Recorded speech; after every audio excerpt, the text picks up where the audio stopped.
Open, and I welcome the members of the public who are here tonight.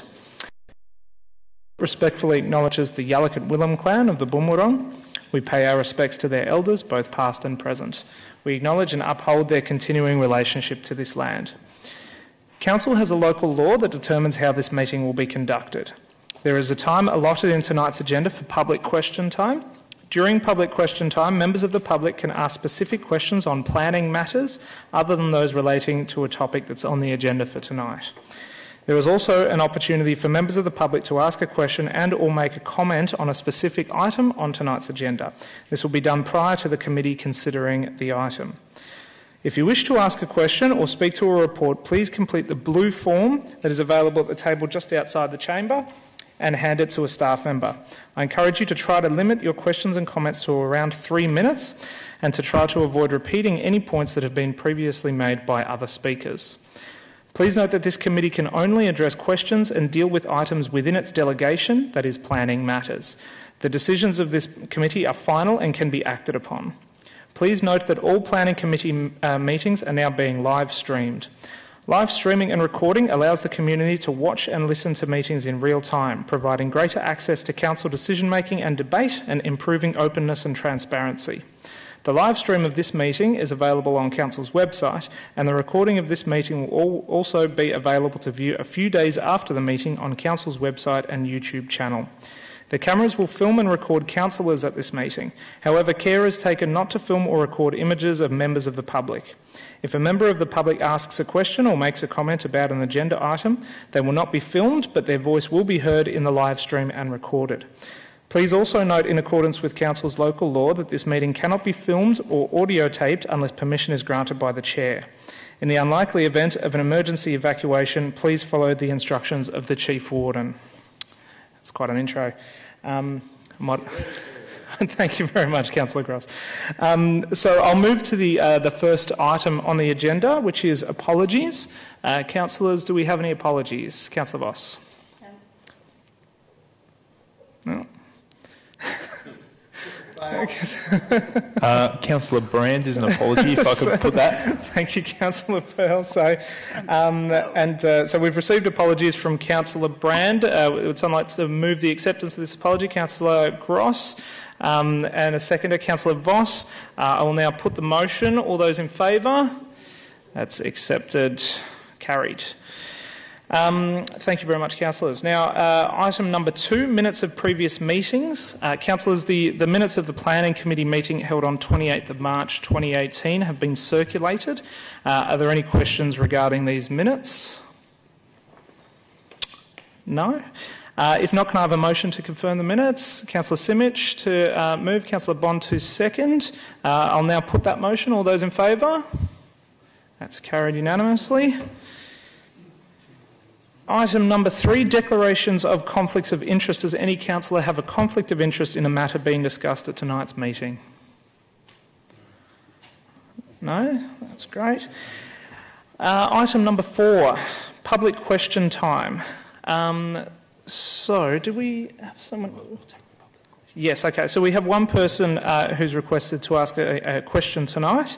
Can I call on Miriam Orwin to come forward? And Ms. Orwin, can you please turn your microphone on and state your name and suburb for the record?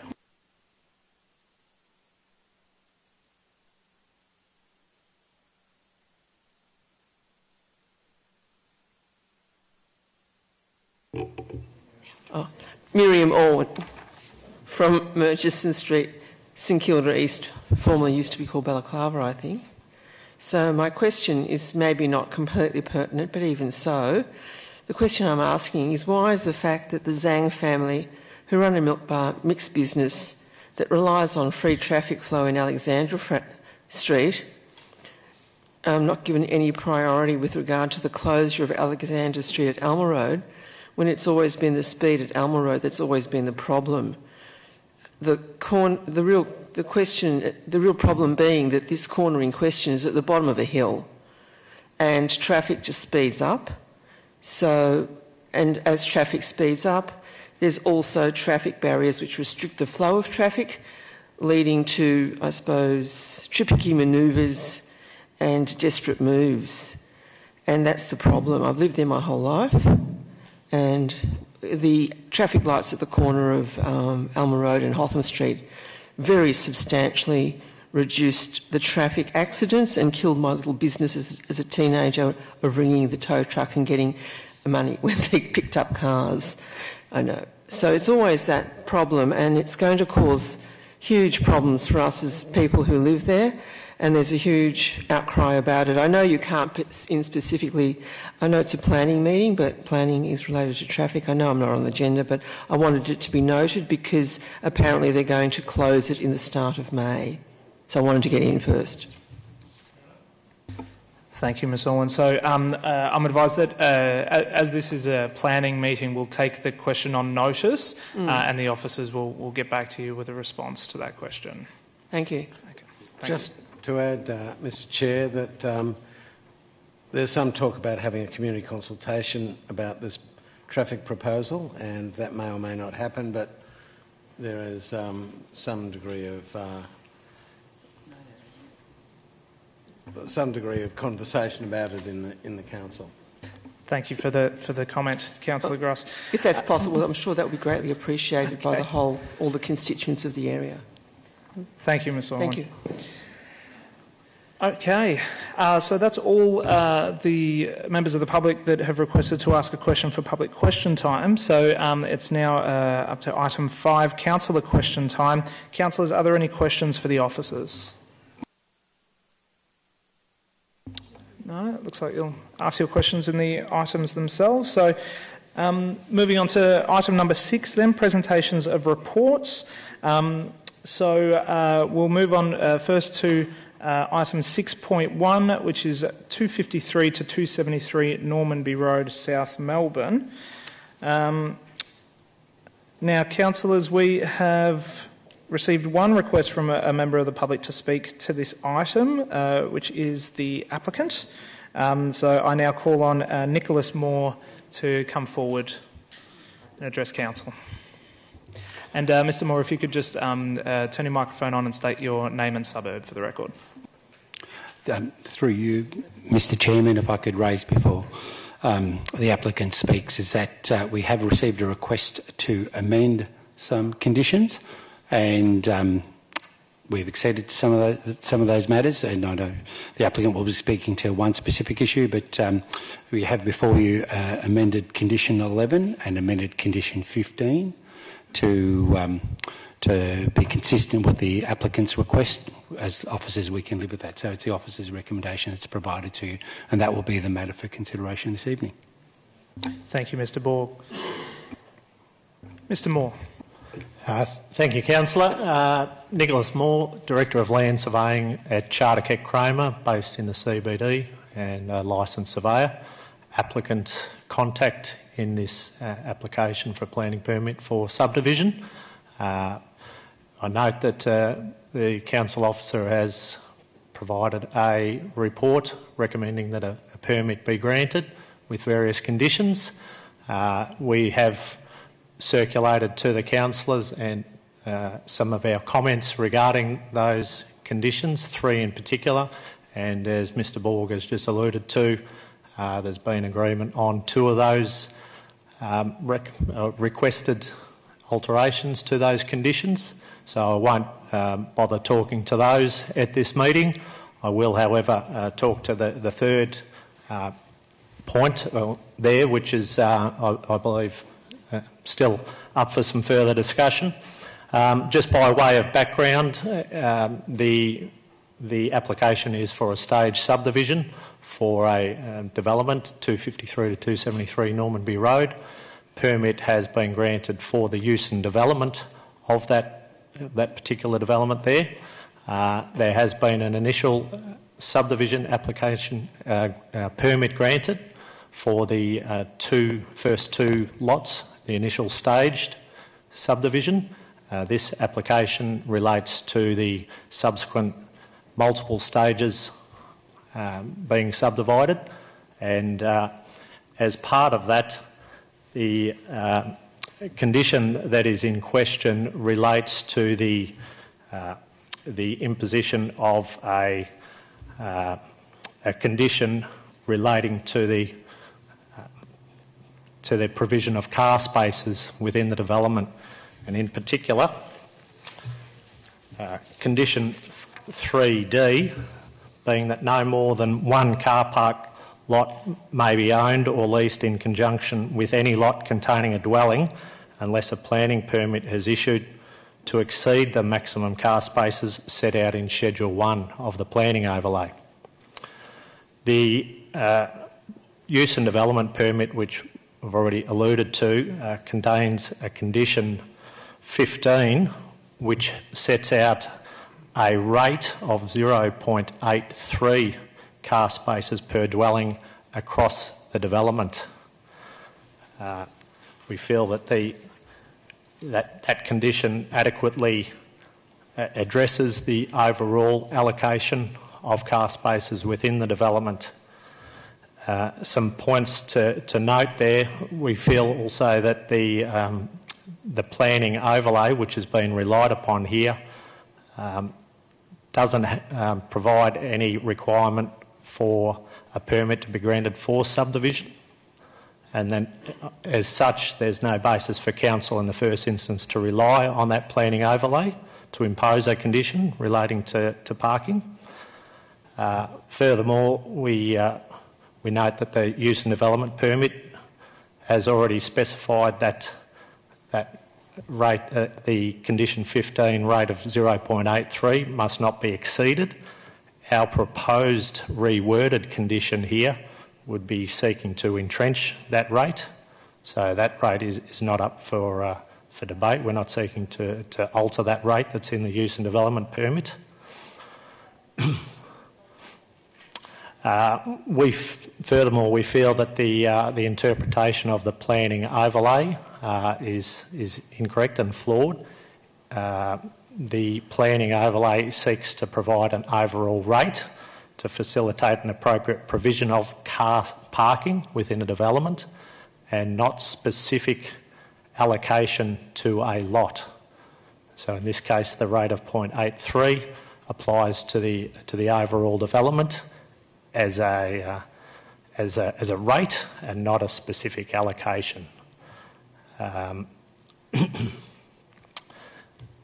We also can provide an example whereby a similar rate is imposed in the Melbourne planning scheme overlay. In that particular instance, there is a rate within their overlay, scheduled to the overlay, which talks of a maximum rate of 1.5 cars per dwelling. So in this case, I think it highlights the fact that the table within the planning, the schedule to the planning overlay there, relates specifically to a rate to be applied and not to individual allocations of car spaces. Obviously, in the instance there that it's a decimal, a part of a part of a number of 1.5 car spaces would indicate that it's not to be interpreted as a specific allocation requirement. Thank you, Mr. Moore. Pardon me. Does any councillors have any questions? Yes, Councillor Voss. Thank you, Chair. I'd just like to ask Mr. Moore, what does he plan to do if the car parking ratio was just overall rather than how it's written here? Are you planning to give 2 car spots to one apartment, for example, and none to another? What's the basis for your requested change? At this point in time, the total number of car spaces are less than the total number of apartments by virtue of that rate of 0.83 across the development. So there will certainly be instances, and it's recognised that there will be apartments that do not have car spaces allocated to them. There is no specific intentions on particular allocations of car spaces to individual lots at this stage, but as it stands with the proposed conditions, there is no flexibility there to have any allocation greater than 1 there may well be an instance, I could imagine, that there would be a desire from an apartment owner to have more than one car space made available to them. As it is, they don't have that opportunity based on this condition. Do any other councillors have questions of Mr Moore? Yes, Councillor Voss. Thank you, through you, Chair. I'd just like to ask Mr Moore, this is an odd way to do subdivision, sort of back to front to how we normally pursue subdivision process. What are you able to explain or enlighten me of what the reason behind it is? Might be legally okay, but I was just curious. Sorry, it's an odd way. Did you say? In what sense? We normally permit before we fully permit endorse plans before we subdivide. That matter's already been considered at VCAT. I understand that. It was just a curiosity component from myself. Okay. Look, I can't speak fully for the applicant in this case, as the applicant contact for this particular component of the development, and in particular the subdivision permit. I haven't requested to be heard, but I can answer that if you like. Sure, I guess if you're able... Sorry, what was your name, sir? My name's Luke Riley. I'm the development manager for our corporation.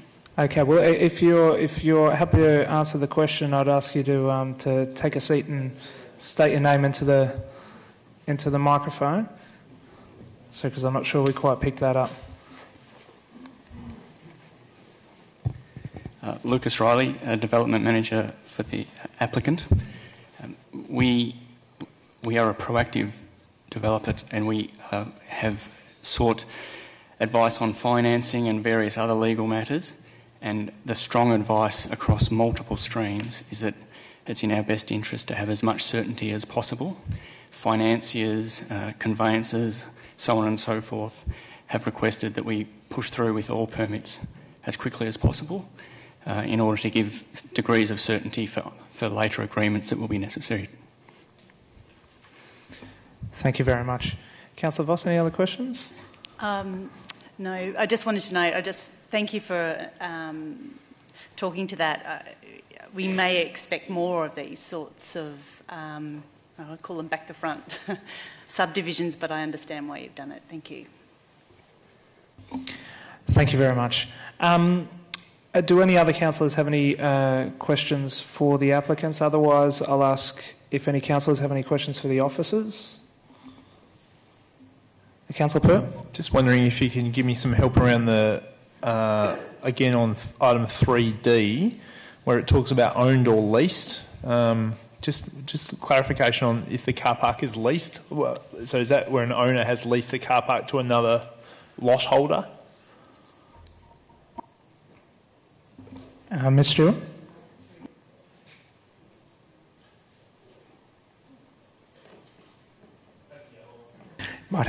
Yes, that one works. Through you, Mr Chair.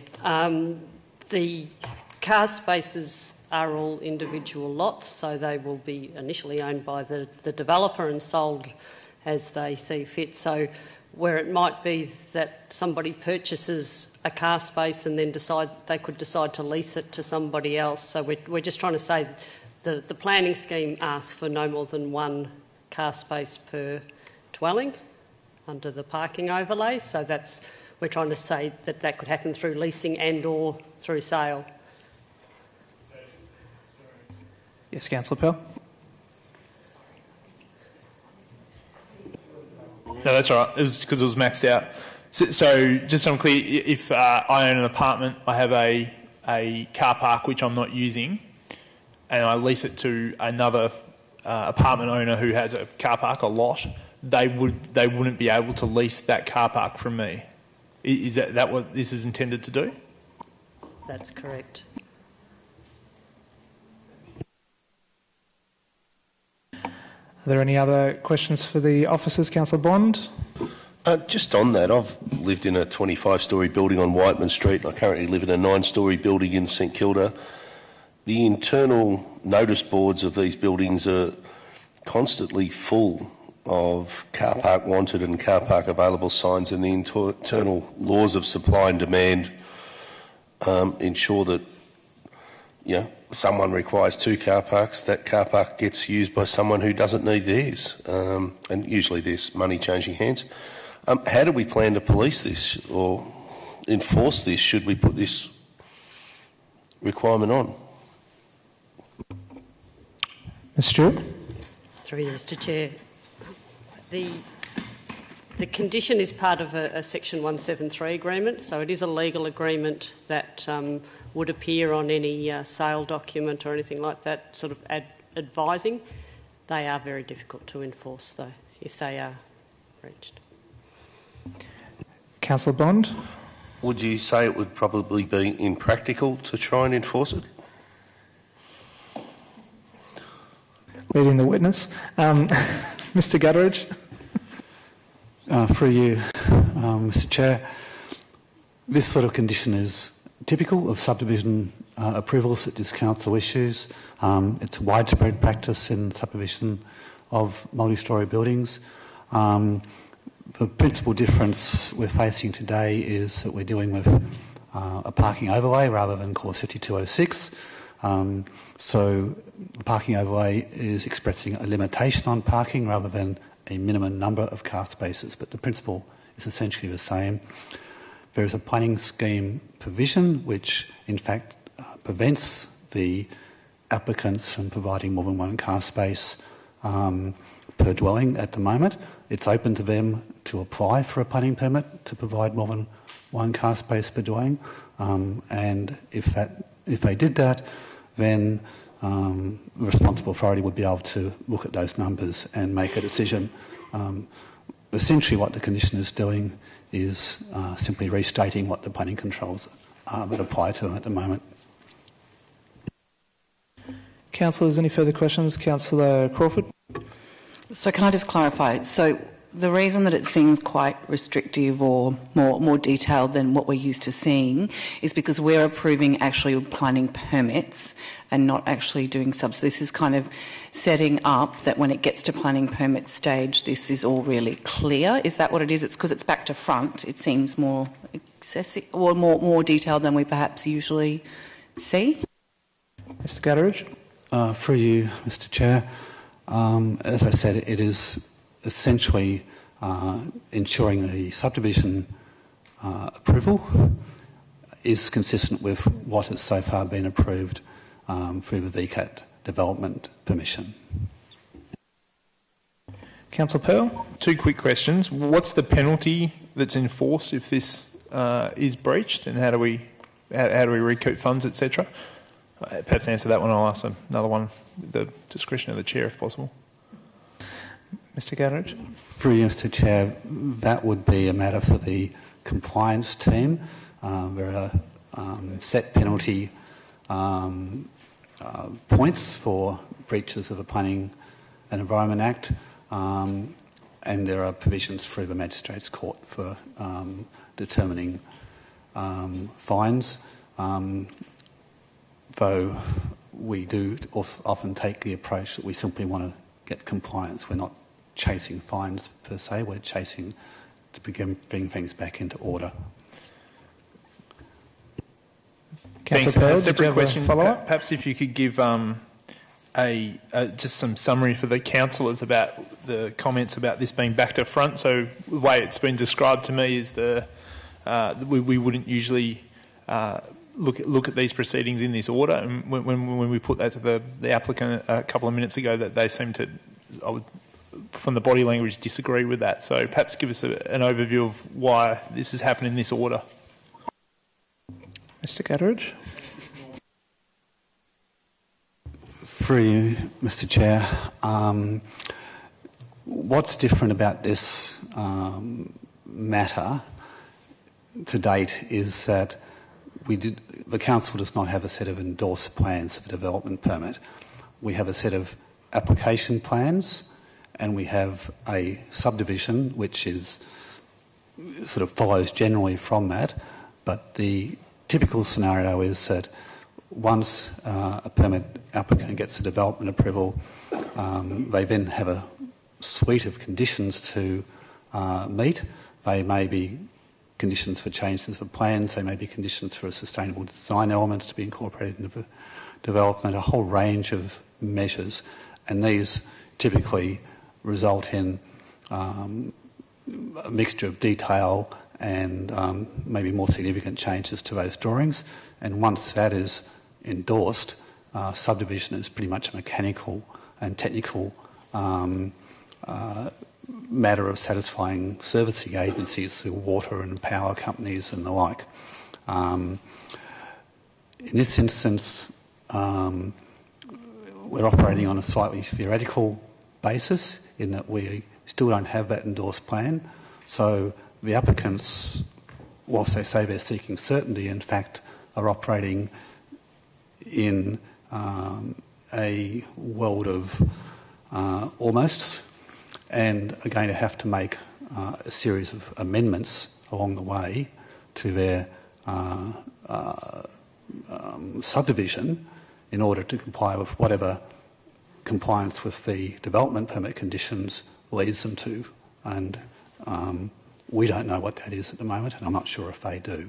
But the path they are taking, to our eyes, involves extra steps than what is usual in the subdivision of a major development such as this. Councillor Voss. Thank you, Chair. Just like to ask, so normally on subdivision, that triggers payment for open space and for the full amount of open space of 8% currently, and the DCP, where this is currently half at this point. And can you actually outline what the DCP payment is, please, Mr Gutteridge? Or thank you. Through you, Mr Chair, the development contribution under the development permit. Sorry, if I could just go just the top. Thank you. Through you, Mr Chairman, I could assist with the development contribution condition is actually on the primary permit, the first permit, the development and use permit, as referred to by Mr Moore. And the development contributions there are $15,900 per dwelling, $18,000 per 100 square metres of gross commercial floor area, $15,000 per 100 square metres of gross retail floor area. And then there's a timing as to when that occurs. But it's not part of the subdivision. The open space contribution is part of the subdivision permit. Okay, so the subdivision is the open space, and when do we get the rest of the open space in? On endorsed plans? So it only says 4%. Ms Stewart? Through you, Mr Chair. The condition actually asks for 8% public open space, but to be paid in 2 stages, so that when they developed the podium of the first stage, they would pay it then, and when they were after statement of compliance for the first stage, and when they did, they'd pay 4%. So we have asked for the full 8%, but just in 2 stages, which is not unusual for a stage subdivision. Thank you. Now, any other councillors have any questions for the officers?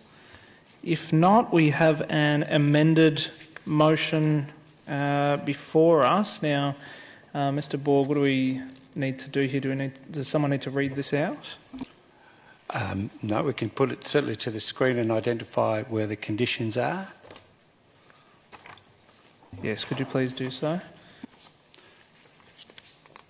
If I could take you to condition 11, we have some cross-hatching and some new words. So I'll read that out, Mr Chairman. Condition 11A would read, prior to the issue of the statement of compliance For Stage 2 and Stage 4 of the subdivision, being the podium stages, the applicant or owner must make a financial contribution of 4% of the site value of the whole of the site in accordance with the requirements of the Subdivision Act 1988. The payment shall be made no less than 7 days prior to the issue of a statement of compliance. And if I then take you to condition 15, and the request has been to, at condition 15A, to increase that the timing for any stage of the certification of the subdivision to be, instead of 4 years, it'd be 6 years, which is consistent with the development permit. Thank you, Mr. Borg. Now, so we have an officer's recommendation. Do I have a councillor who would like to move that? Councillor Copsey? Sorry, is this a clarifying question? Just a bit of a process thing. I think that what's on the screen currently is kind of a combination of the... Because 15A still has 4, 6. So I think maybe the strike through hasn't come through on the slide, that's all. Good point, Councillor Copsey. Yes, is there a way that we can... that's just a typo, is it?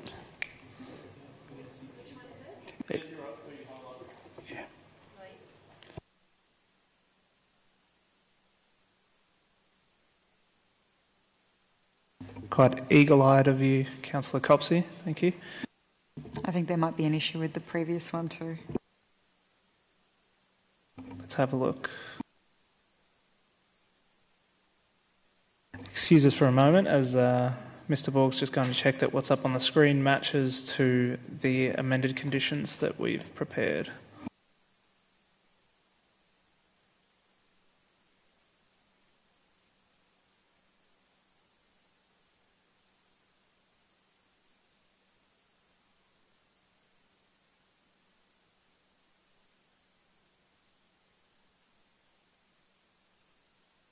All right, so we can continue now. So we have an officer's recommendation. Do I have a councillor who wishes to move that motion? Councillor Copsey to move. Do I have a seconder? Councillor Gross to second.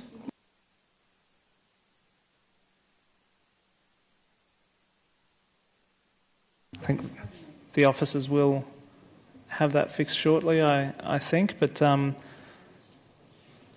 I guess in the meantime we could speak to it. Councillor Copsey, would you like to speak to the motion? Councillor Gross? Would any other councillors like to speak to the motion? Councillor Pearl?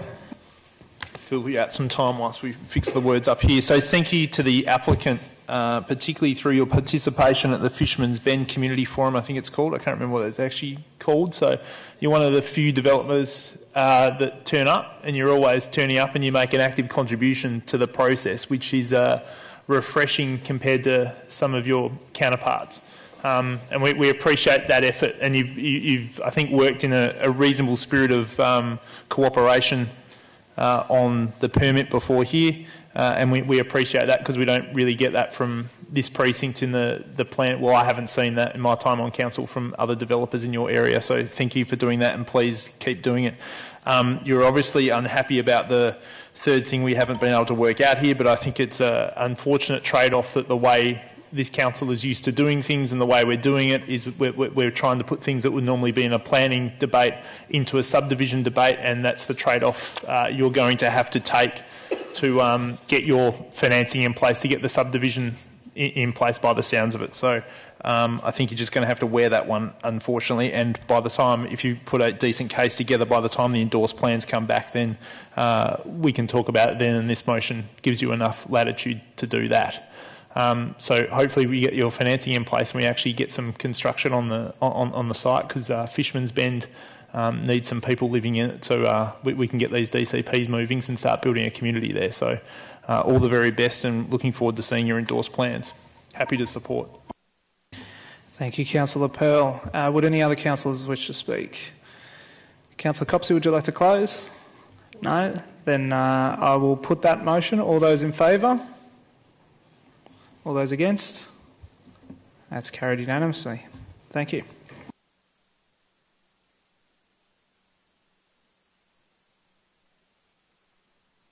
So we'll move to the next item on the agenda, which is item 6.2, 18 to 22 Salmon Street, Port Melbourne.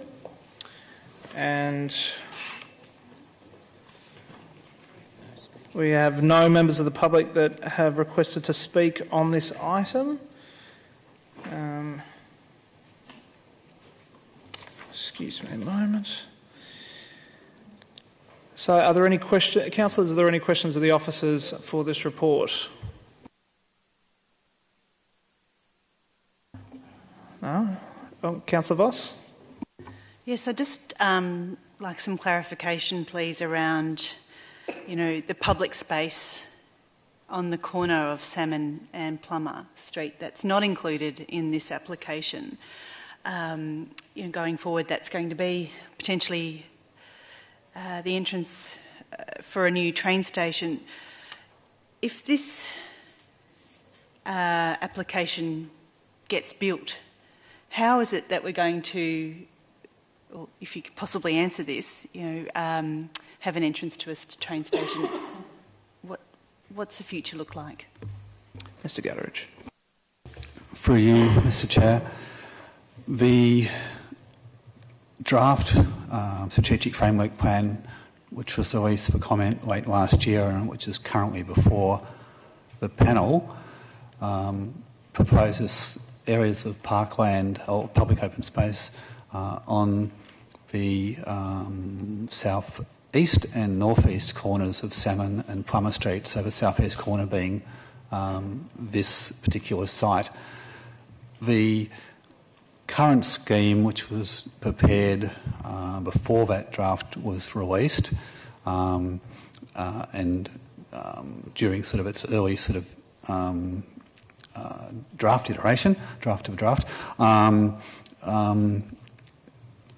has made some provision for what they call the station box, which is essentially the underground excavation that will be needed to accommodate a future underground railway station there. But and the design incorporates some setbacks at ground level to accommodate that. But it has not gone the extra yard, so to speak, to provide for an area of parkland on that corner. The design could be modified to provide a station entrance of some sort, which might take the form of that open space area, but it would have some fairly significant flow-on effects through the design. But the applicants, like everyone at the moment, are caught between the existing controls, the proposed controls, and the unknown outcome of those draft controls. So the short answer, councillors, is that it would necessitate a substantial modification to the design to accommodate the park and the station entrance as envisaged by the current draft planning scheme.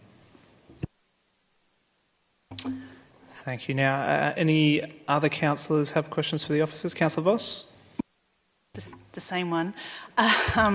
So in our draft conditions, as I was just trying to search, do we have that as something, should the Minister be of a mind to approve this, that is one of the draft conditions that it makes that available?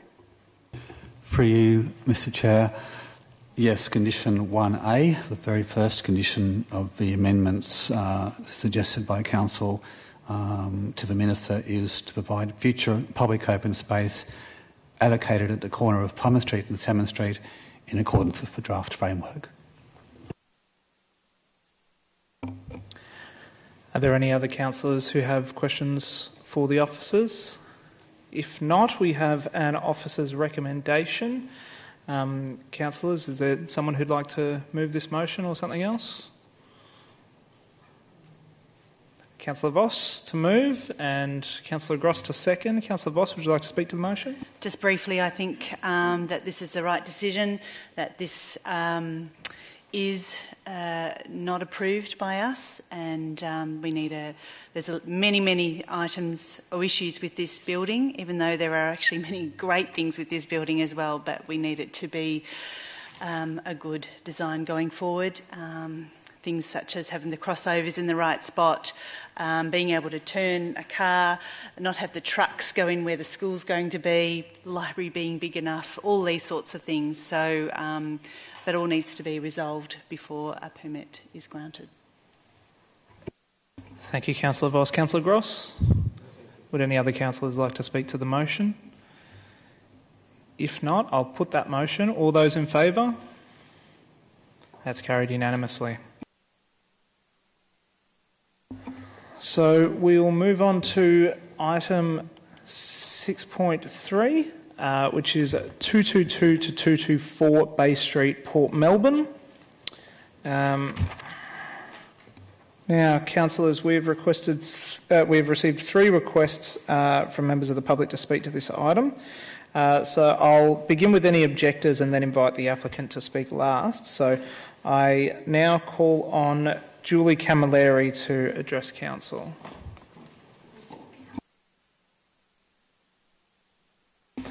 Ms Camilleri, please state your name and suburb for the record. Sorry, Ms Camilleri, could you turn your microphone on? Beauty. Hi, Julie Camilleri from Port Melbourne, Leaded Street, Port Melbourne to be exact. Good evening, thank you for making the time to hear what I have to say. I lodged my online form this afternoon, and then after that I walked across the road and just happened to have a casual conversation to one of the residents that live across the road, so I'm going to use up a little bit of my 3 minutes talking about that, even though I hadn't planned to do that. In short, not one single resident that I spoke to out of the 30-odd people that live there knew this was happening, and they were totally dumbfounded to believe it was happening and they hadn't been told. So I don't know what your processes are, but these people live within 3 metres. If you have a look at that picture there, see that crossover? They live on the other side of that. 31 single-bedroom apartments where they've got their wall against that and they're going to have their place there and they did not know about it. I've got signatures from 17 because I knocked on every door between 4 and 5 p.m. today, told them what was happening, drafted up a rudimentary objection, and I've got their signatures which I'd like to present for you tonight. I know it's late in the piece, but someone needs to answer why these people weren't told. I think it's fair. I think you're aware of the facility, a lot of vulnerable people. So I just thought that might be of interest to you. So Thank you, Ms Cowler. We will take that document you've given us. Yeah, so after speaking to them, I jotted a few of their points. I know it's a bit spasmodic, but it is their points and not mine. Explained what was there. And a couple of things that stood out was the concern for unsocial behaviour, and they've really, a common theme was that they've asked the public toilets, the plans changed, the public toilets are downstairs for when they're queuing, when they're leaving, because they do suspect that the lane will become the public toilet. Anyway, it's documented in there what they've sort of come up with, but certainly excessive noise is the big one right outside their balcony windows. For me personally, living across the road from Leaded Street, just got a couple of things that the planners have said about the project. I won't go through because we did speak last November, so I'll try not to repeat those points covered. But unless I'm understanding this correctly, that it says that the parking survey said that most people will have to walk about 300 metres to park a car to get there. And that's okay if you go to the venue every now and again, but am I hearing that every single resident is going to have to walk 300 metres every time they get home after 8 p.m? Because there certainly is not enough permanent resident parking that covers that area. So will the council, before they pass this, consider increasing the number of permanent resident parking spaces so that it's the patrons, not the locals, that have to walk the 300 metres at 9 o'clock, 10 o'clock at night? just bear in mind, in winter that's 4 hours after dark, and we've got kids that have to go to school in the morning and they're going to be walking these distances. A couple of the other things that I'm a little bit confused about where the entrance is going to be. The plan says that we're going to enlarge the doors and windows to Leodette Street, and I noticed that the acoustics noise reports want noise receivers placed in several locations, and there's only one at Leodette Street, which is at 116 Leodette Street, which is a single dwelling. We live at 112 Leodette Street, which is 3 doors away, or about 10 metres, really, or 7 metres if you take one boundary to the other. And our property goes to 3 floors, and sound does travel different from a second story to a second story compared from a second story to ground level. So I would request that an additional acoustic sound monitoring device is added to the premises of 112 Leodette Street. It's quite a simple request. And that's probably most of my 3 minutes gone, I think. Well, are you finished making your points, Ms Camilleri? No, I can go on a bit more though, that's all. Yeah, we can give you a little bit more time if you like, without going overboard. Yeah, okay. Well, a couple of weeks ago I was walking home and I saw one of our elderly residents who was waiting to cross the road in the dark, basically. We said, what's going on? And she told us that she saw some people on the street and she was waiting for them to go because she was scared to walk home. So we walked her across the street and took her home. Like, this number of people in the streets at 1 p.m, and I do note that there are 13 other places that are open till that time and some have 3 a.m. licences, but not to this volume. And I do understand that we've dropped it from 450 to 300, but we believe that was an ambered claim in the first place. So 300 is still quite a large premises on the scale of things, and I don't see why the parking exemption has been granted. I know there's some discussion about that, but it just doesn't make any sense to us that this size, like granted to 16, not even halved or quartered, but down to 16 means there's not one single patron or employee parking. We just don't think that there's any compulsion to use the stacker. Even though the stacker is going to be created, we think it's unlikely that it will be used. Yeah, and most residents are not happy about it. I suppose that goes without saying. Well, thank you very much, Ms Camilleri.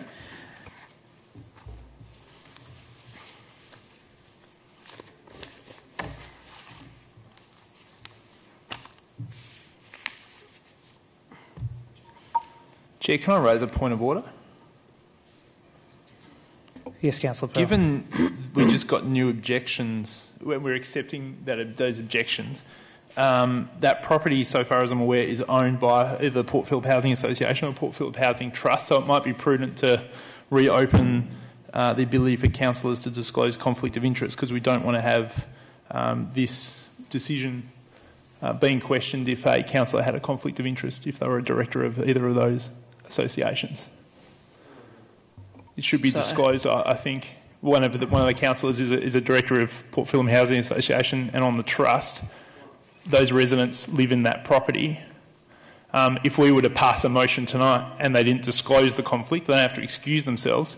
I guess the question to officers is, would that put this decision of council in any form of jeopardy at all, or could it be questioned at VCAT?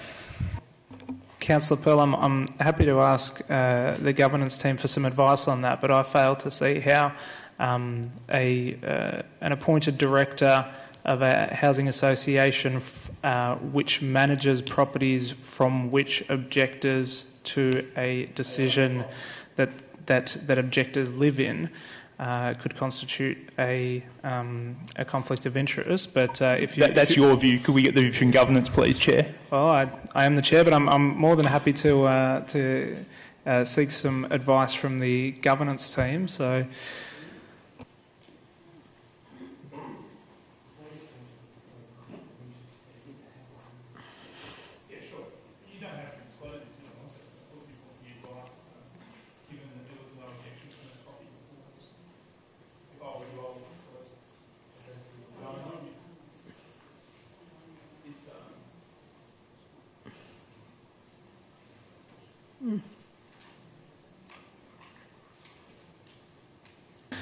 All right, so look, the advice I've received from the governance team is that it is up to any individual councillor to decide to make the declaration themselves if they feel that they have a conflict, and that that's their decision to make. So I think that I'll sort of leave the declarations as they were.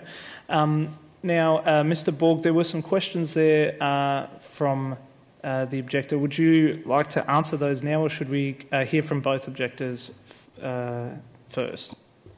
Through you, Mr. Chairman, I think it's prudent to answer the first question in terms of public notification. The officers have got a clear record that public notification was provided to the residents and the occupiers, and also the Port Phillip Housing Trust. So that had occurred. We must receive and consider every objection that is given to us prior to a decision being made. So we will record these as objections and we will incorporate them, and they will have rights depending on whatever decision occurs. Thank you, Mr. Borg. Okay.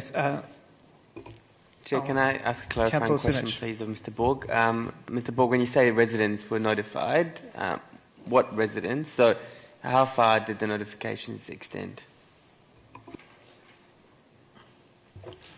Through you, Mr. Chairman, I'll have to defer that to Ms. D'Alessandro and Ms. Wooler, because they have we have a spreadsheet of all the names of the owners and occupiers who were provided, but I don't know if we've got a map. Through you, Mr. Chair, the pink highlighted sections of the map show the notification of this application. It was pretty much all adjoining and adjacent properties up to 248 Bay Street and 237 Bay Street, and all the way down Liardet Street to 107 Liardet Street, including the property to the back, which is known as Kine Place, so all the owners and occupiers of Kine Place, and then down to the corner of 223 Liardet, which is on the corner of Dow Street, and then all up the other way of Liardet Street at 149, which is on the corner of Market Place. We also had two site notices facing Bay Street, so 3 facing Bay Street and 1 facing Liardet Street and 1 to the back of Kine Place. Thank you, Ms. D'Alessandro. Thank you, Ms. Camilleri. I'll call on the next objector, Leanne Gillies, to come and speak.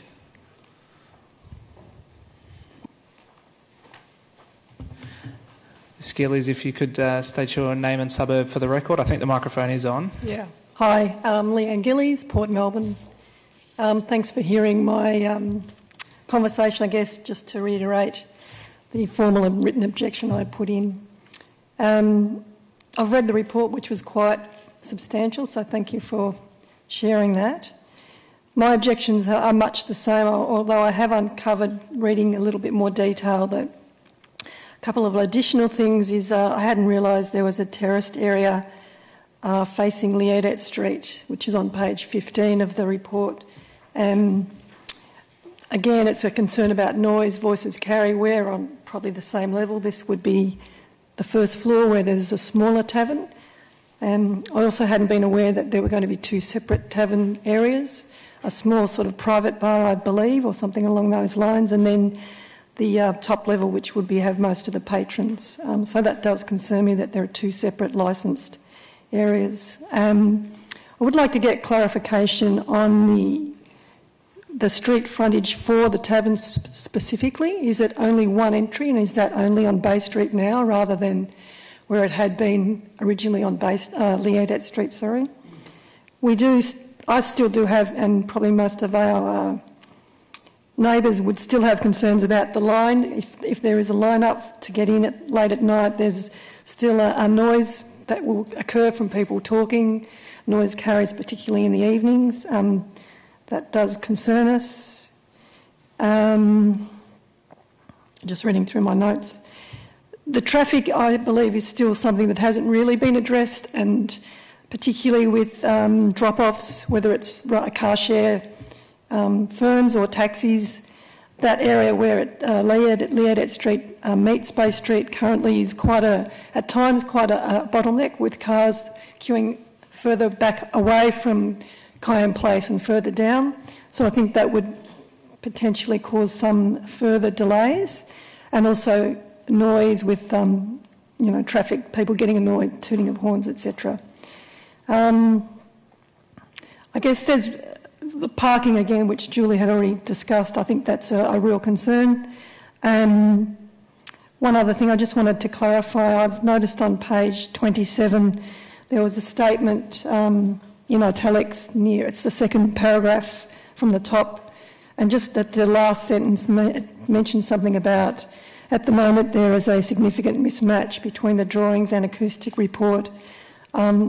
I'm not clear what does that actually mean. Will this be addressed, and if so, how will that be addressed? So they're my additional questions, I guess. Thank you. Thank you, Ms. Gillies. So, as I understand it, the questions were around the entry, the location of the entry, and the mismatch between the reports. Is that correct? Yes, that's correct. Thank you. That's correct. Okay. I'll hold on a moment.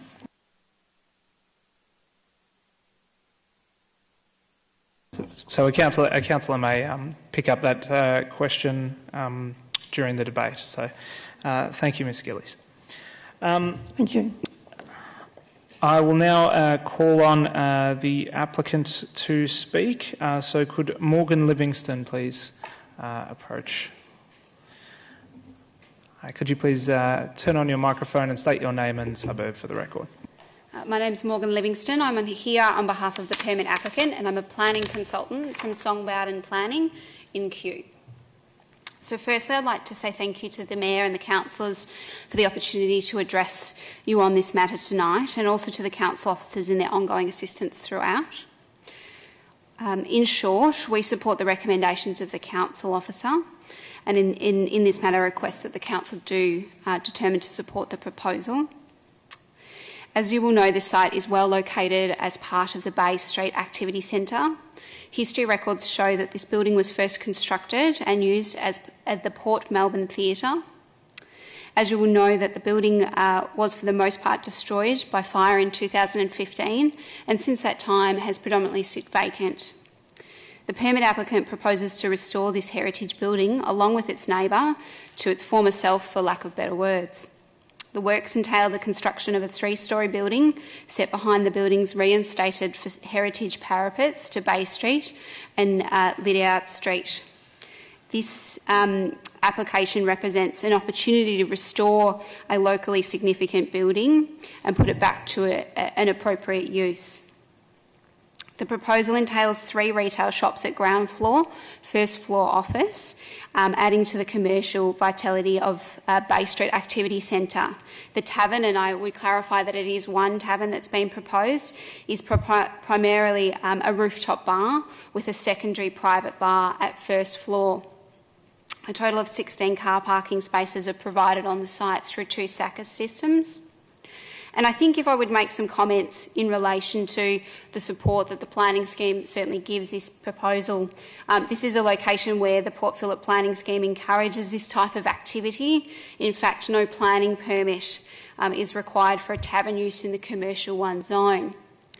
Also, as pointed out by the council officers, Bay Street, in terms of its function and role as an activity centre, is specifically identified by the planning scheme as a regional entertainment and tourism area, and this includes taverns such as what is proposed before you today.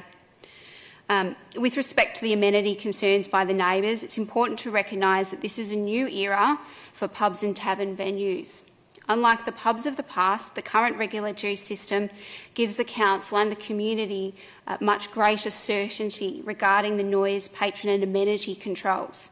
And certainly the permit applicant has sought to address the amenity concerns of the neighbours, and I note the following changes were made to the plans during the process, and this primarily occurred as a result of the permit applicant seeking acoustic advice from a specialist engineer. And some of those changes included the bulk of the outdoor bar on level 2 has been enclosed in a glass structure that is designed to limit noise spill. The remaining outdoor areas are also proposed to be closed by 10 p.m. to reduce the off-site amenity impacts. All walls, roof and ceilings are proposed to be constructed and fitted with sound-absorbing materials, and permanent music limiters are to be fitted to speakers.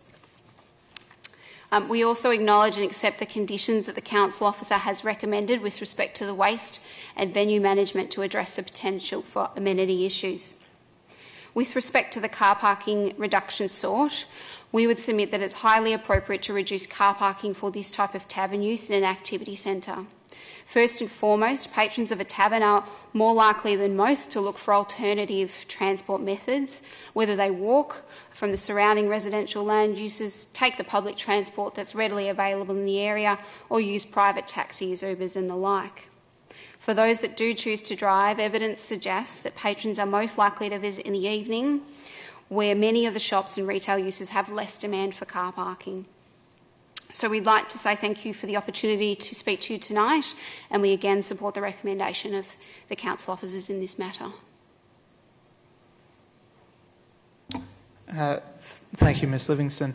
Do any councillors have any questions for the applicant? Councillor Bond? The main entrance to the tavern, is that going to be on Bay Street or on Lidette Street? Lidette Street. Quick one. Councillor Simic? There was a concern earlier about the number of patrons being set at 300. Is there any predictions to what extent 100% occupancy is expected at the venue? Well, I suppose as a proposed use, it is always difficult to give you a guarantee about what the popularity of that particular business is going to be, but certainly it's a maximum occupancy. You would expect those maximum occupancies to be particularly your Friday and Saturday nights, but that's probably as far as I can guide you on that. Councillors, I think Mr Borg just has a clarification on Councillor Bond's question. Through you, Mr Chairman, that the way it was described in terms of the location of the entry to the bar is correct by the applicant. However, condition 1F requires that entry to be relocated to Bay Street to limit any off-site impacts. Thank you, Mr Borg. Do any other... Councillor Voss? Yes, I'd just like to ask Ms Livingston, in the officer's report, it does talk about the waste, and yes, the disposal of glass particularly worries me that it can be disposed of up to 10 p.m. And I'm just thinking about the residents close by, that if this is disposed of outside the venue at 5 minutes to 10, that's a serious issue. I'm wondering whether the applicant, whether you would be able to comment on whether that could be disposed of inside the venue, or perhaps agree to a condition to actually not tip any glass into big bins outside the venue, say after 8 p.m. I think that's much more reasonable. I mean, first of all, I would point out that there is waste provision inside the building, so that does limit some of the noise. I would suggest that we would be confident that we could do that before 6 p.m. There would be no issues with that. Thank you. Yep. Any other...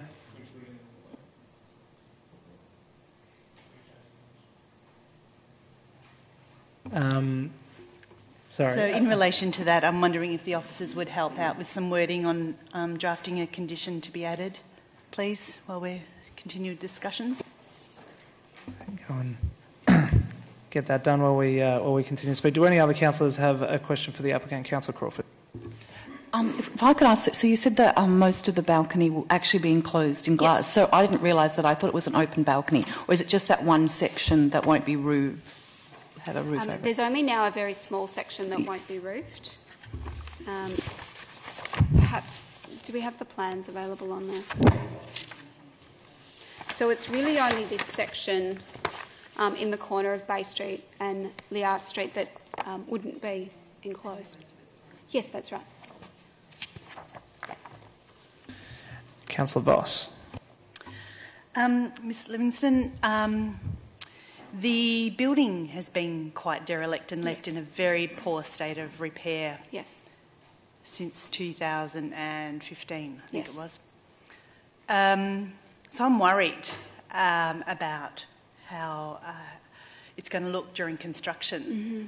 I'm wondering, is there any confidence that you can give us that that it's going to be clean, neat and tidy, apart from our local laws sort of jumping on that, but maybe screening or something? Is there something that you think we can do to make it look I think there's always a solution.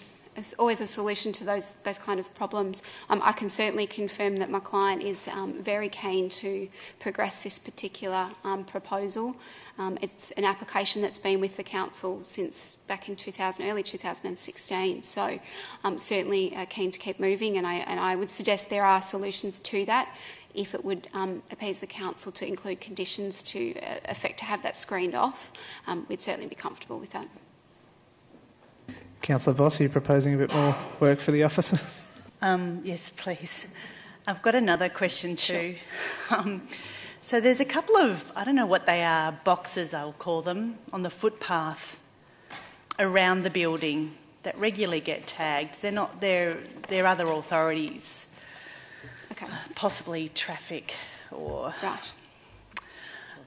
Telstra boxes, things like that. I'm wondering if there would be any opportunity to consider incorporating them somehow into the building. So there's an opportunity to have more footpath trading, for example, a clearer footpath, just because it's quite a congested area. I know this has probably come quite late in the piece, but I'm wondering if the applicant would be amenable to those sorts of discussions as well. In principle, we wouldn't have a concern with doing that. However, there would be a number of authorities to manage and seek their approval for, so I couldn't comment on their concerns with that. Councillor Voss, sorry, just for the benefit of Mr. Borg, can you just restate the second condition around the screening that you wanted the officers to prepare? I'm not sure about the wording, Chair, but that the building does not detract from the amenity of the street. So that could be some screening, potentially, so that it's not looking like it does now, like a derelict building. Sorry, through you, Mr. Chairman.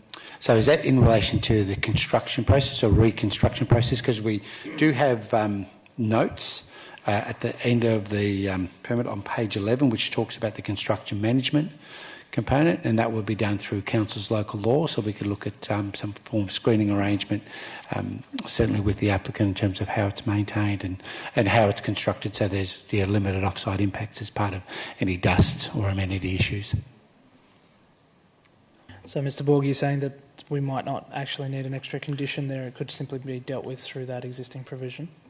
In response, exactly. I think the conditions will cover it and the local laws would cover those provisions as well. Councillor Pearl.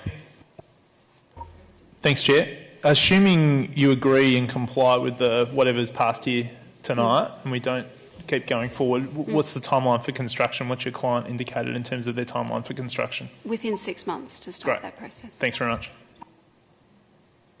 Councillor Voss. Just like to take up a couple of the questions. One from Ms Camilleri about public urination. So it was quite an interesting idea, when that the public toilets are right near the exit, so that people don't, go outside. Is that something we've considered? Perhaps that's a question of the officers, not of the... I think that's probably the case. Councillors, do we have any other questions for the applicant? Otherwise, we can move on to questions for the officers. Okay, no. Well then, thank you very much, Ms Livingston. So, councillors, I'm assuming that Councillor Voss's question will now be directed towards the officers. Sorry, Ms Willett. Through you, Mr Chair, can I please just clarify that, because we were looking at some other questions that had been raised and perhaps weren't fully aware of the question there. Yeah, Ms Camilleri mentioned she was concerned about public urination in the laneway in particular right behind the building, and was wondering whether there's toilets close by the exit or public toilets that could be used. Just wanted you to comment on that, please.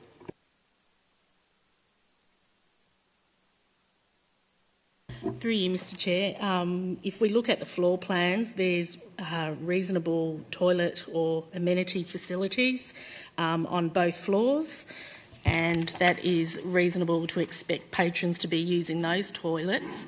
In addition to that, there is management plans included on conditions on permit. So you've got security guards who will perhaps control that as well. But in regards to the floor plan, there are reasonable toilet facilities to be used. Another question from Councillor Voss. Yes, in terms of the request for sound monitoring on 112 Liardet Street, just wanting to, so I think it was Ms Camilleri also requested an additional sound monitoring component. I'm just wondering what your thoughts are on that, please. Through you, Mr Chair, I apologise, but I'm not 100% sure what that was intended to mean. Could we ask Ms Camilleri perhaps to clarify that, or? Mr Alessandro? Through you, Mr Chair, there's conditions on permit. So to answer that, no, the report doesn't go as far as to the adjoining property opposite, but we're quite confident with the information that was submitted with the application in regards to the acoustic report and the peer review that it was externally referred, that we've got conditions on permit that will cover that in regards to noise attenuation. So the controlling the patron noise out on the terrace after 10 p.m, making sure that those doors are closed. We've got the terrace at the top floor that is covered. That's going to be acoustically treated as per the design of the building through the acoustic report. Mr Borg? So I was just going to add to that, there's also conditions around noise limitation. As the applicant is now the agent of change in this situation, they must ensure that they protect themselves so they can protect the neighbouring areas. So we've got best practice conditions incorporated, which we've been able to achieve through use of our own expert acoustic consultant. So we've got them on board and we think that should be sufficient. Thank you, Mr Borg. Councillor Simic. Sorry, I've got a question, but just to follow up on this, I believe the comment in question was about noise travelling differently at ground level as it does at second level. And the acoustic report doesn't take into consideration that currently, whether there's any option for further noise testing. Through you, Mr Chairman, I would argue that the acoustic report takes all matters into account, and so by closing off the terraces as required, the noise limitation provisions within there, the limitations of music, etc., would cover all those matters. Councillor Simic. Another question is just taking it up about parking for residents, how this is being considered and addressed. Through you, Mr Chair, car parking was closely considered. The application material included a traffic assessment that has been reviewed by Council's traffic engineers. Additionally, the planning officers have a set of criteria to consider, particularly clause 52.06 of the planning scheme, which provides a great deal of scope to consider what is an adequate amount of car parking provided in association with use. As Ms Livingston pointed out, I think it's important to consider that the type of venue that it is and the likely percentage of people travelling to the venue by cars is considerably less than other uses may result in. Part of the recommendation addresses amenity impacts through proposed reductions in patronage from 450 down to 300. And this is a substantial decrease in the statutory parking requirement as a subsequent flow-on effect from that. The report details quite clearly that there's a whole range of factors to consider, including the historic use of the site as well. So credits have been applied to, take into account that the premises has been previously used as a fairly intense retail venue, and in effect has a credit for a large number of spaces as well. So it's been thoroughly considered, and there's a whole different range of matters that have been looked at, and we conclude that particularly with the reduction in patronage down to 300 that there's not an unreasonable impact on the surrounding area in terms of car parking.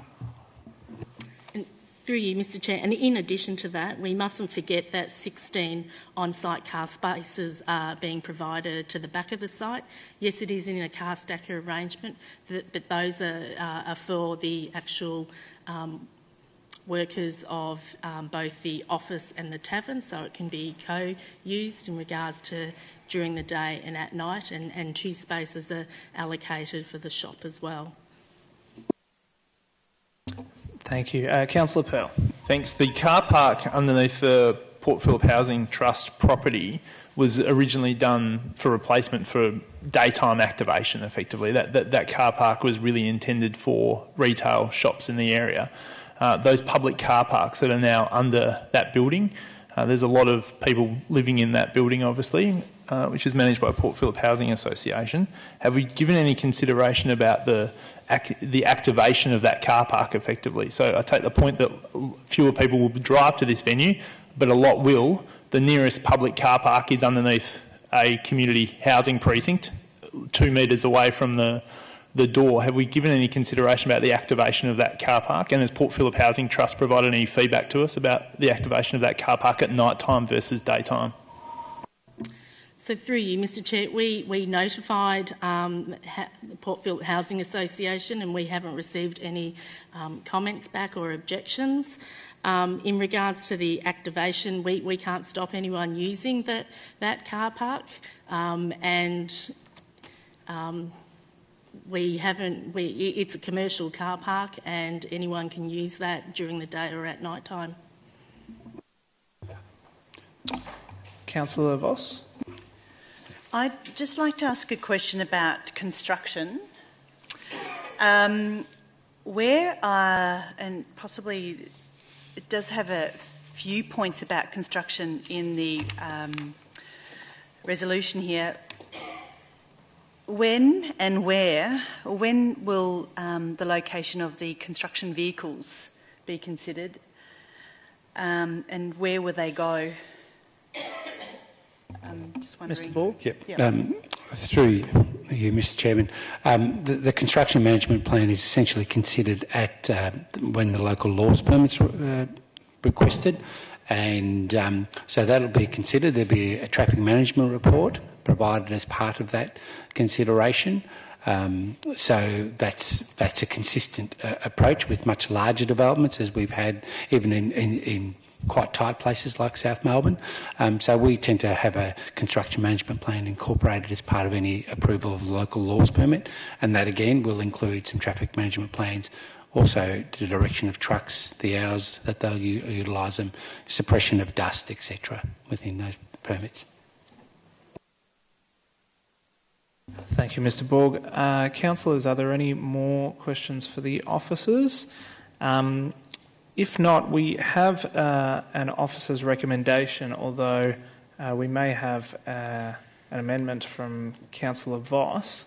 So do I have a mover for that or anything different? Councillor Voss, you'd like to move? I'd like to move an amended motion, please, but I don't have the words, so just wondering. Through you, Mr Chairman, we've got condition 21 up, which is in relation to the bottle crusher component, and that seems to be one of the matters that makes a lot of difference. So I can read it out. Yeah. For you? So we've amended the condition. We already had a condition in relation to it, but I'll read the new condition. A bottle crusher located within the premises must be used for the disposal of bottles and waste in glass. Disposal of the crushed glass outside of the premises must not occur after 6 p.m. We normally have 10 p.m. as a standard condition, or before 8 a.m, Monday to Saturday, or after 10 p.m, or before 10 a.m, on Sunday, but we can change that to 6 p.m. as well. Well, that's what it is on the screen. Both are 6, including the Sunday one. Sunday, beautiful. Sorry, got that covered. Okay. Do I have a seconder for that amended motion? Was that Councillor Bond? Yes. Councillor Voss, would you like to speak to your motion? Yeah. Thank you very much, councillors, for the opportunity to speak to this, and I do think this small amendment will make a big difference. So, there are quite a few new residences around there and new buildings and having bottles being crushed, late at night or even being tipped into another bin can be quite distressing. So, but I guess have been disappointed that this key building has been left in such a poor and derelict state for so long. It's become an eyesore, and many residents have complained to me about its state, and I hope, as I mentioned before, that this is an indication of how the owners intend to treat the activity centre during construction. This is a key site and a landmark in Port Melbourne, and it has a long and well-known history. Many residents have wistfully thought that it should yet again become a picture theatre. Unfortunately, this is not on the cards, but what we do have is a development that largely restores the heritage features of this building and brings it back to modern standards, and that I am very happy about. We've heard that it's got some offices and a tavern. I do have concerns about the noise and the many patrons and also the car parking, but we have heard some significant amelioration around those points. So a reduction from the patrons from the initial 450 down to 300, I think, is a good reduction. The noise, so it obviously has to comply to Sept N 2, and also they'll have quite a lot of acoustic controls, which we've learnt from other pubs and taverns in the area, so I'm confident about that limit.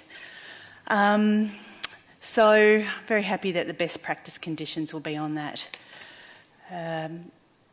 Anyway, I just wanted to let you know that I'm going to support this motion, and I hope that you do too. Thank you. Thank you, Councillor Voss. Councillor Bond, would you like to speak? Would any other councillors like to speak to the motion? Councillor Crawford? I just wanted to note the key thing about this venue, and I agree with Councillor Voss that we have made, there are, conditions that will hopefully make this a much more a development that still caters to the amenity of residents. However, it is in an activity centre, and so by its very nature and name, it is a venue that will be developed in some commercial way. I also note the consideration around car parking, but, as we densify, we are going to want people to walk or catch public transport or other taxis or other ride-sharing things, because the reality is we can't keep having more and more cars for residents either. We have to adjust our behaviour. So hopefully having venues nearby for all those people that are moving into Fisherman's Bend and everywhere else, it will become a popular venue that people can walk to. So although there will be adjustment to a venue at this site, I will be supporting this motion, or recommendation technically. Thank you, Councillor Crawford. Councillor Simic? So thank you to everyone who's come and spoken on this issue tonight. I had the privilege, along with the Gateway councillors, to chair a meeting between the objectors and the applicant. I think it was last year, is that right? November. So we've been talking about this proposal for quite some time, and I think that the applicants have taken into consideration some of the feedback that was provided last time around. This is a really difficult one for me because I do agree with many of the things that have been put forward by the objectors and many of the concerns which have been cited. I do think that some of them have been taken into consideration through the recommendation as it's currently written, but issues around noise and how so many people in that area will be managed, I think are real and are going to be important for us to continue to address them. The reality of the role that we have as councillors is that we have to interpret the planning scheme and the rules and requirements which this development's guided by. It is a commercial zone and this sort of development is permissible in the area.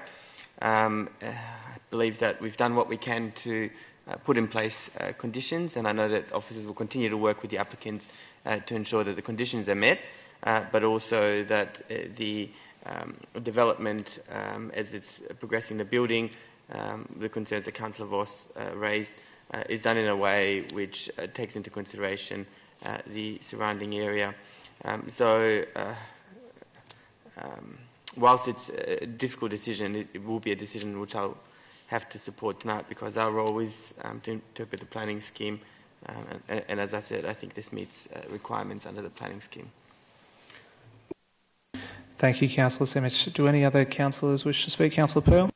Thank you, Chair. This is a really important site. As it kind of bookends. It doesn't really bookend. It's the middle of the street, but effectively there's a Pier Hotel at one end, and this kind of is a major end point in the middle of the street. So it's a key site that needs to be reactivated again to get Bay Street, that side of Bay Street, back to its wonderful self again. So I'm encouraged to hear that construction will start. If 1F wasn't in this, I would be quite concerned, but the overwhelming feedback from the residents at the well-attended consult was that that entrance to the tavern should be on Bay Street. That's where the current activation is, and I would encourage you, if this ever goes any further, to try your very, very best to make sure that that's put in there. That is a key component of this plan, and I frankly wouldn't be supporting it if it wasn't in there. To the residents, this is not, there's going to be a negative outcome of this to the residents, particularly the people that live in the Port Phillip Housing Trust building next door. That car park is going to be activated in a way it was never purposed to be activated. It's now going to be a throughput through the lane. And that laneway is going to become activated in a different way also in terms of the deliveries that will have to take place into this building that don't currently take place. We know and we understand that, and I apologise for it, but the provisions we've put into this recommendation here go some way of alleviating the pain of that. I'll support the motion. Thank you, Councillor Pearl. Would any other councillors like to speak to the motion? Councillor Voss, would you like to close? Thank you. All right. Well, in that case, I'll now put the motion. All those in favour? That is carried unanimously. Thank you to our speakers. So we'll now move on to item 6.4, Planning Permits Delegate Report, March 2018. We have no members of the public who wish to speak to this. Councillor Copsey, is that you wishing to move the motion? Okay, so I have a mover. Do I have a seconder for the motion? Councillor Simic. Councillor Copsey, would you like to speak to the motion? Councillor Simic? No. Would anybody else like to speak to the motion? If not, I'll put that motion. All those in favour? That's carried unanimously. Okay, so the next item is urgent business. Councillors, are there any items of urgent business? There are none. Item 8, confidential matters. Councillors, we have no confidential items, and therefore, there being no further business, I declare the meeting closed.